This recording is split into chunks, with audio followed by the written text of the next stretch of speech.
प्रणाम। जय गुरुदेव। परम पूज्य गुरुदेव गायत्री परिवार को युग परिवर्तन के उद्देश्य से अवतरित जागृत आत्माओं का संगठन कहते रहे हैं, लेकिन जागृत आत्माओं पर भी समय अनुसार माया का, विस्मृति का आवरण पड़ जाता है। उसे हटाने पर ही वे अपनी क्षमता का उपयोग कर पाते हैं। समुद्र लांघकर लंका से सीता की सुधि लाने के प्रसंग में हनुमान जी चुप बैठे थे। जामवंत के बौद्ध वाक्यों से उन्हें स्मृति आई और असंभव सा लगने वाला कार्य उन्होंने कौतुक की तरह कर दिखाया। प्रस्तुत पुस्तक युग ऋषि की अपेक्षाएं हम सबसे में युग ऋषि के बोध वाक्य जागृत आत्माओं को अपना स्वरूप और अपने कर्तव्य का स्पष्ट बोध कराकर उन्हें दिव्य क्षमता जगाने और प्रखर पुरुषार्थ में जुट पड़ने के लिए प्रेरित कर सकेंगे, ऐसा विश्वास है। तो आइए हम सुनते हैं युग ऋषि की अपेक्षाएं हम सबसे। हमें समझना चाहिए कि भौतिक उद्देश्यों के लिए यह युग निर्माण अभियान नहीं चल रहा है। जनमानस का भावनात्मक नवनिर्माण अपना उद्देश्य है। यह कार्य आत्मनिर्माण से ही आरंभ हो सकता है। अपना स्तर ऊंचा होगा तो ही हम दूसरों को ऊंचा उठा सकने में समर्थ हो सकते हैं। जलता हुआ दीपक ही दूसरे दीपक को जला सकता है। जो दीपक स्वयं बुझा पड़ा है वह दूसरों को जला सकने में समर्थ नहीं हो सकता। हम आत्मनिर्माण में प्रवृत्त होकर ही समाज निर्माण का लक्ष्य पूरा कर सकेंगे। युग निर्माण परिवार के प्रत्येक सदस्य को अपनी स्थिति का अनुभव करना चाहिए। उसे विश्वास करना चाहिए कि उसने देवी प्रयोजन के लिए यह जन्म लिया है। इस युग संधि जेला में उसे विशेष उद्देश्य के साथ भेजा गया है। युग पुरुष के चरणों पर गायत्री परिवार की जो भाव भरी माला सर्वप्रथम समर्पित की जा रही है, उसका अति महत्वपूर्ण मणिमुक्तक है। उसे ऐतिहासिक भूमिका संपादन करने का अवसर मिला है। इस अभियान के संचालकों ने उसे प्रयत्नपूर्वक ढूंढा, संभाला और भाव भरी अभिव्यंजनाओं से सींचा संजोया है। उसे तुच्छता से ऊंचे उठाना और महानता का वर्णन करना है। इसके लिए अवसर उसके सामने गोदी पसारे चुनौती लिए हुए सामने खड़ा है। आत्मबोध की दिव्य ज्योति से अपने आप को ज्योतिर्मय बनाया जाना चाहिए। इतिहास जिन युग निर्माताओं की खोज में है, उसे उनकी पंक्ति में बिना आगा पीछा सोचे साहसपूर्वक जा बैठना चाहिए। इस संध्या काल में सभी उच्च आत्माएं महाकाल का पुण्य प्रयोजन पूर्ण करने के लिए विद्यमान हैं।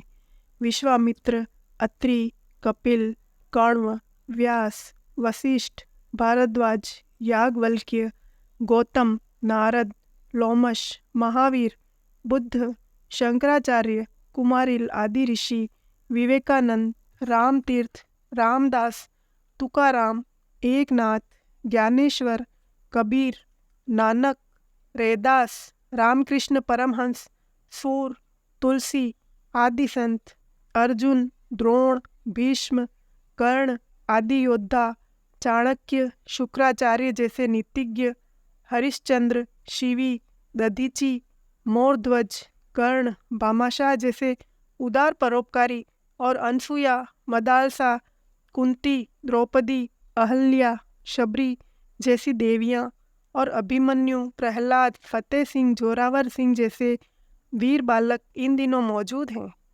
वे साधारण जीवन व्यतीत कर रहे हैं, पर अगले ही दिनों उनको असाधारण बनते देर नहीं लगेगी। यह सब महाकाल का युग निर्माण, प्रत्यावर्तन, महारास का दिव्य दर्शन जैसी ही अद्भुत घटना होगी। यह बात भली प्रकार समझ लेनी चाहिए कि परिवर्तन प्रक्रिया की अभिष्ट पृष्ठभूमि तैयार करने की ईश्वरीय जिम्मेदारी कुछ विशेष आत्माओं पर सौंपी गई है। उनमें से बहुत कुछ को गायत्री परिवार के अंतर्गत संगठित कर दिया गया है। जो बाहर है वे भी अगले प्रवाह में साथ हो लेंगी। यूँ देखने में हम एक साधारण स्तर का जीवन जीते हैं, पर बाहर से कोई विशेषता अपने अंदर दिखाई नहीं पड़ती।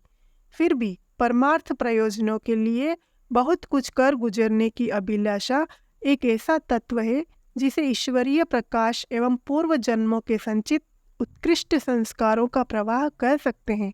अपने गायत्री परिवार की यही विशेषता है। गायत्री परिवार में एक से एक बढ़कर उत्कृष्ट स्तर की आत्माएं इन दिनों मौजूद हैं। वे जन्मी भी इसी प्रयोजन के लिए है। ऐसे महान अवसरों पर उत्कृष्टता संपन्न सुसंस्कारी आत्माएं ही बड़ी भूमिकाएं प्रस्तुत करने का साहस करती है। आंतरिक साहस उनकी सांसारिक सुविधाओं को मकड़ी के जाले की तरह तोड़ फोड़ कर रख देता है और लगता है कि वह व्यक्ति अपनी विषम परिस्थितियों के कारण कोई कहने लायक काम न कर सकेगा। देखा जाता है कि वही ऐतिहासिक महापुरुष स्तर के काम करता है। यह और कुछ नहीं, उत्कृष्ट सुयोजनों के लिए दुस्साहस कर बैठने की हिम्मत ही है, जिसे ईश्वरीय प्रेरणा के रूप में परखा जा सकता है। हम में से अनेकों परिजन अभी अपनी ऐतिहासिक भूमिका प्रस्तुत करने की बात सोच रहे हैं। कई उसके लिए कदम बढ़ा रहे हैं। कई दुस्साहस पूर्वक अग्रगामी होने की स्थिति को छू रहे हैं। यह शुभ लक्षण है। जिन्होंने अतीत में अपने अपने समय पर महामानव, युग पुरुष, लोकनायक और वीर बलिदानी बनने का महानतम गौरव हासिल किया है, वे उस अनुपम अलौकिक आनंद का रसास्वादन जानते हैं। अतएव जब अवसर आता है तब उस अवसर का लाभ उठाने के लिए सबसे आगे आ जाते हैं। इतिहास अपनी पुनरावृत्ति कर रहा है। अपना गायत्री परिवार एक ईश्वरीय महान प्रयोजन की पूर्ति में सहायक बनने के लिए पुनः इकट्ठा हुआ है। अच्छा हो हम अपने को पहचाने और अतीत काल की सूखी स्मृतियों को फिर हरी कर लें। निश्चित रूप से हम एक अत्यंत घनिष्ठ और निकटवर्तीय आत्मीय परिवार के लिए आत्मीय सदस्य रहते चले आ रहे हैं। नर पशुओं और नर पिशाचों का बाहुल्य जब कभी भी संसार में होगा तो विपत्तियां आएगी और अगणित प्रकार की विभीषिकाएं उत्पन्न होंगी। यह अभिवृद्धि जब चिंताजनक स्तर पर पहुंच जाती है तो ईश्वर की उस परम प्रिय सृष्टि के लिए सर्वनाश का खतरा उत्पन्न हो जाता है। इसी को बचाने के लिए उन्हें हस्तक्षेप करना पड़ता है, अवतार लेना पड़ता है। देवत्व का जागरण एवं पोषण करने की तैयारी ही वह प्रयत्न है जिसके फलस्वरूप वर्तमान असुर अंधकार का निराकरण होगा।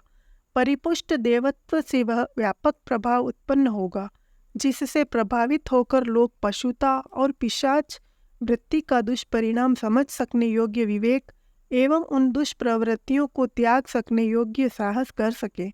देवत्व की बढ़ती हुई प्रखरता मानवीय मन पर आच्छादित समस्त कषाय कल्मशों को धोकर रख देगी और यही आज नरक बनी हुई धरती कल स्वर्गीय सुख शांति से सुसज्जित होगी।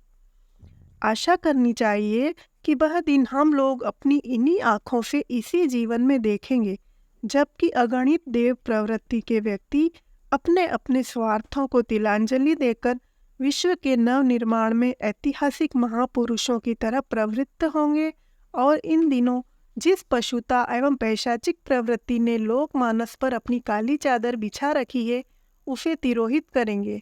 अनाचार का अंत होगा और हर व्यक्ति अपने चारों ओर प्रेम, सौजन्य, सद्भाव, न्याय, उल्लास, सुविधा एवं सज्जनता से भरा सुख शांतिपूर्ण वातावरण अनुभव करेगा। उस शुभ दिन को लाने का उत्तरदायित्व देव वर्ग का है।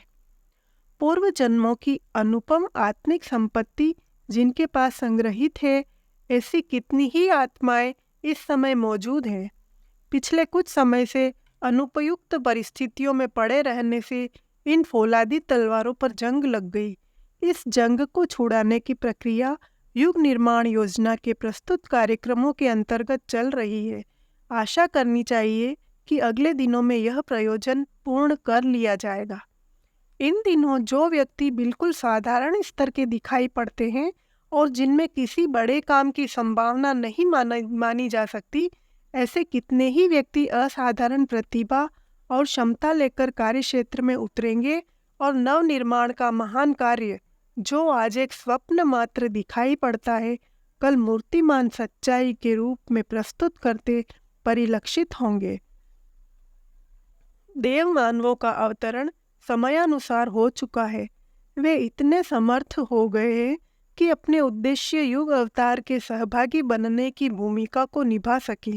प्रज्ञा परिजनों को अपने हिस्से का उत्तरदायित्व अंतः प्रेरणा से प्रेरित होकर स्वयं ही अपने कंधे पर वहन करना है। उसी में उसके वर्चस्व की सार्थकता है। महानता के श्रेयाधिकारी देवदूतों के उत्तराधिकारी बनने का लाभ उन्हें ही मिलता है जो आदर्शवादियों की अग्रिम पंक्ति में खड़े होते हैं और बिना किसी के समर्थन विरोध की परवाह किए आत्म प्रेरणा के सहारे स्वयमेव अपनी दिशा धारा का निर्धारण करते हैं। जागृत आत्माओं का देव परिवार युग परिवर्तन की सामयिक मांग को पूरा करने के लिए अदृश्य शक्ति की योजना एवं प्रेरणा के अनुरूप गठित हुआ है। प्रज्ञा परिवार के हर सदस्य को युग संधि की प्रभात वेला में अपने कंधों पर आए उत्तरदायित्वों को निभाना है। युग संधि के ऐतिहासिक अवसर पर अग्रगामी ही सुयोग सौभाग्य को पहचानते, साहसपूर्वक आगे बढ़ते और अपना उदाहरण प्रस्तुत करते हुए असंख्यों में अनुकरण का उत्साह भरते हैं। नव सृजन के युग निमंत्रण को कोई भी जागृत आत्मा अस्वीकार न करे। जिसे जैसा उत्साह एवं अवसर हो वह न्यूनाधिक परिमाण में अपने योगदान को सम्मिलित करे ही। अपना स्तर ऊंचा होगा तो ही हम दूसरों को ऊंचा उठा सकने में समर्थ हो सकते हैं। जलता हुआ दीपक ही दूसरे दीपक को जला सकता है। जो दीपक स्वयं बुझा पड़ा है वह दूसरों को जला सकने में समर्थ नहीं हो सकता। हम आत्मनिर्माण में प्रवृत्त होकर ही समाज निर्माण का लक्ष्य पूरा कर सकेंगे। युग निर्माण गायत्री परिवार के प्रत्येक सदस्य को विश्वास करना चाहिए कि उसने दैवी प्रयोजन के लिए जन्म लिया है। उसे लोभ मोह के लिए नहीं सड़ना मरना है। प्रकाशवान ही ऊर्जा दे सकता है। प्रकाशवान ही प्रकाश दे सकता है। आग से आग उत्पन्न होती है। जागा हुआ ही दूसरों को जगा सकता है। जागरण की भूमिका जागृत आत्मा ही निभाएंगी। युग निर्माण गायत्री परिवार का प्रत्येक सदस्य आत्मचिंतन करे, आत्मबोध के प्रकाश से अपना अंतःकरण आलोकित करे। हमें अपने बारे में इस प्रकार सोचना चाहिए कि जन्म जन्मांतर से संग्रहित अपनी उच्च आत्मिक स्थिति आज अग्नि परीक्षा की कसौटी पर कसी जा रही है। महाकाल अपने संकेतों पर चलने के लिए बार बार हमें पुकार रहा है। रीछ वानरों के पथ पर हमें चलना ही चाहिए। उन्हें निराश नहीं करना चाहिए। युग की गुहार जीवित और जागृत सुसंस्कारी आत्माओं का आह्वान कर रही है। उसे तिरस्कृत नहीं किया जाना चाहिए। यह समय ऐसा है जैसा किसी सौभाग्यशाली के ही जीवन में आता है। इस समय की उपेक्षा उन्हें चिरकाल तक पश्चाताप की आग में जलाती रहेगी। युग निर्माण परिवार के प्रत्येक सदस्य को अपने उच्च स्तर को, महान कर्तव्य और दायित्व को समझना चाहिए। जो उसे कुछ करना है उसके शुभारंभ के रूप में आत्म परिष्कार के लिए आगे बढ़ना चाहिए। अपने आप को हम में से जो जितना उत्कृष्ट परिष्कृत बना सकेगा वह उतनी सफलतापूर्वक अपना उत्तरदायित्व पूरा कर सकेगा। समाज का निर्माण, युग का परिवर्तन हमारे अपने निर्माण एवं परिवर्तन के साथ अविच्छिन्न रूप से जुड़ा हुआ है। यदि हम दूसरे तथाकथित समाज सेवियों की तरह बाहरी दौड़ धूप तो बहुत करें, पर आत्मचिंतन, आत्म सुधार, आत्मनिर्माण और आत्मविकास की आवश्यकता पूरी न करें तो हमारी सामर्थ्य स्वल्प रहेगी और कुछ कहने लायक परिणाम न निकलेगा। हम अपना अंतःकरण टटोले और उसमें यदि कुछ उदात्त जीवन तत्व के कण मिल जाएं तो उन्हें सींचे, संजोएं और जितना अधिक संभव हो सके ऋषियों की परंपरा जीवित रखने के लिए खुद ही कुछ कर दिखाए। युग निर्माण परिजनों को जेवर जायदाद बनाने की नहीं, विश्व निर्माण की योजनाएं बनानी चाहिए। ऐसा करने में ही युग सेनानी युग निर्माताओं के अनुरूप शान रहेगी। युग निर्माण परिवार जागृत और सुसंस्कारी आत्माओं का समूह है। नव जागरण का प्राथमिक श्रेय निश्चित क्रम से सुसंस्कारी जागृत आत्माओं को मिलेगा। वे ही आगे आएंगी, मशाल की तरह जलेंगी और सर्वत्र प्रकाश उत्पन्न करेंगी। युग निर्माण परिवार के हर सदस्य को यह देखना है कि वह लोगों को क्या बनाना चाहता है, उनसे क्या कराना चाहता है। उसे भावी कार्य पद्धति को, विचार शैली को पहले अपने ऊपर उतारना चाहिए।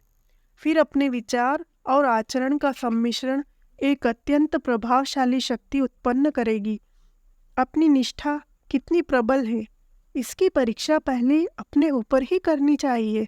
यदि आदर्शों को मनवाने के लिए अपना आपा हमने सहमत कर लिया तो निसंदेह अगणित व्यक्ति हमारे समर्थक, सहयोगी, अनुयायी बनते चले जाएंगे। फिर युग परिवर्तन अभियान की सफलता में कोई व्यतिरेक शेष न रह जाएगा।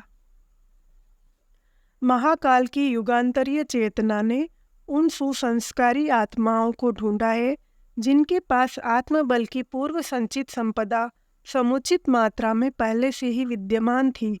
गायत्री यज्ञों के बहाने, सत साहित्य के आकर्षण से, व्यक्तिगत संपर्क की पकड़ से मणिमुक्तक की उस स्फटिक माला में उन्हें गूंथा है जिसे युग निर्माण परिवार के नाम कहा पुकारा जाता है। युग परिवर्तन की घड़ियों में भगवान अपने विशेष पार्षदों को महत्वपूर्ण भूमिकाएं संपादित करने के लिए भेजता है। युग निर्माण परिवार के परिजन निश्चित रूप से उसी श्रृंखला की अविच्छिन्न कड़ी है। उस देव ने उन्हें अत्यंत पैनी सूक्ष्म दृष्टि से ढूंढा और स्नेह सूत्र में पिरोया है। यूं सभी आत्माएं ईश्वर की संतान है, पर जिन्होंने अपने को तपाया, निखारा है, उन्हें ईश्वर का विशेष प्यार, अनुग्रह उपलब्ध रहता है। ईश्वर जिसे प्यार करते हैं उसे परमार्थ प्रयोजनों की पूर्ति के लिए स्फूर्ण एवं साहसिकता प्रदान करते हैं। सुरक्षित पुलिस एवं सेना आड़े वक्त पर विशेष प्रयोजनों की पूर्ति के लिए भेजी जाती है।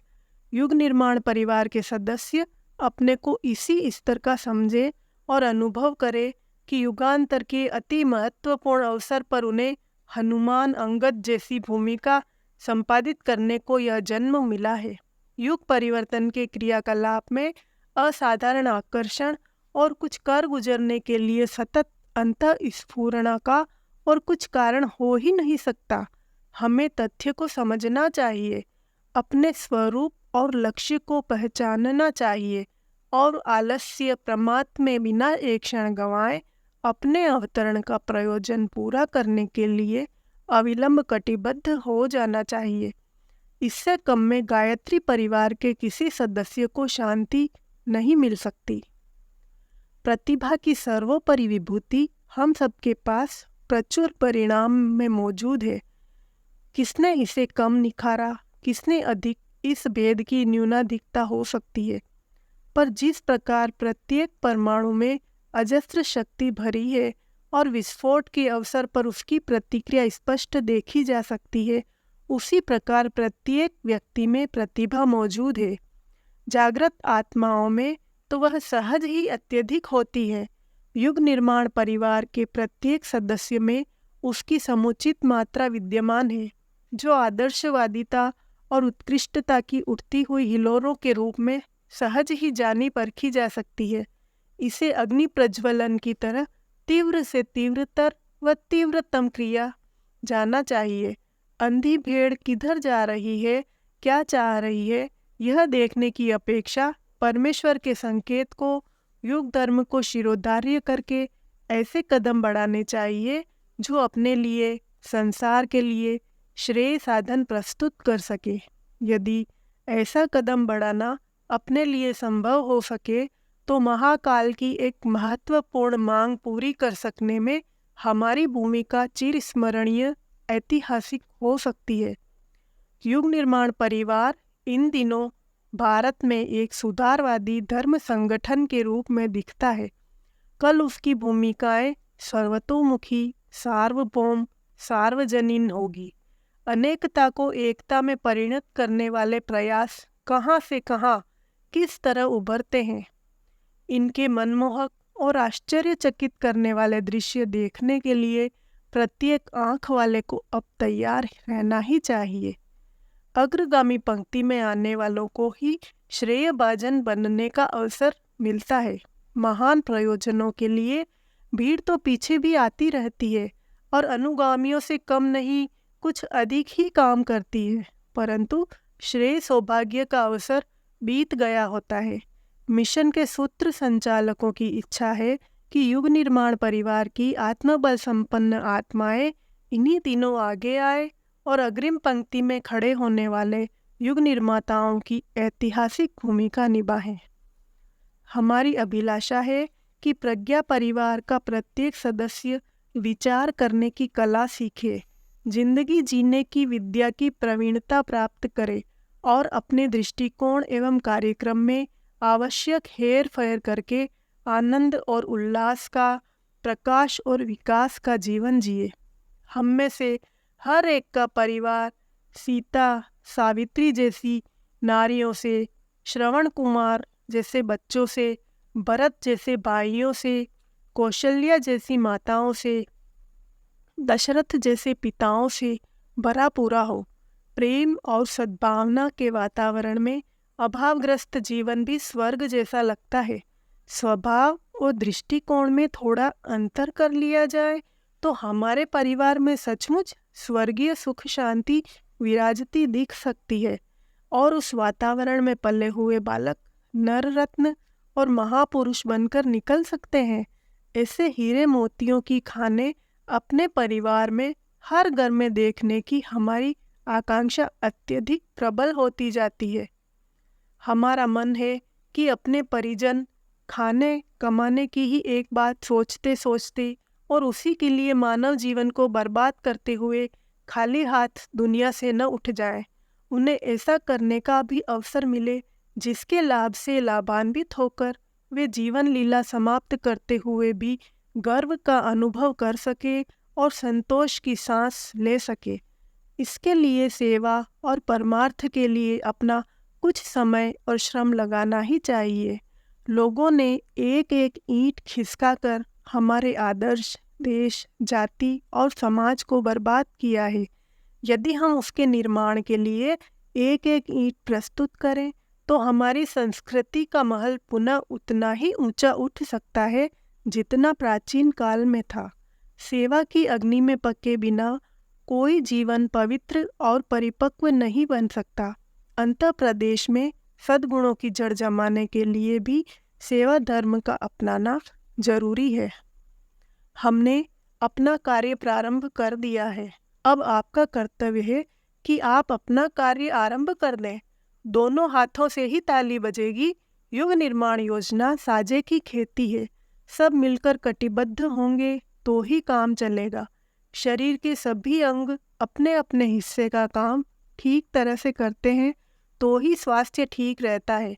यदि थोड़े से कम महत्वपूर्ण लगने वाले अंग प्रत्यंग भी अपना काम करना छोड़ दें तो सारे शरीर के लिए विपत्ति खड़ी हो जाती है। घड़ी के पुर्जों की तरह अखंड ज्योति परिवार के हर पुर्जे को अपने जिम्मे का काम निपटाने के लिए प्रसन्नता और उत्साहपूर्वक तत्पर हो जाना चाहिए। जय गुरुदेव। शेष भाग अगले अंक में।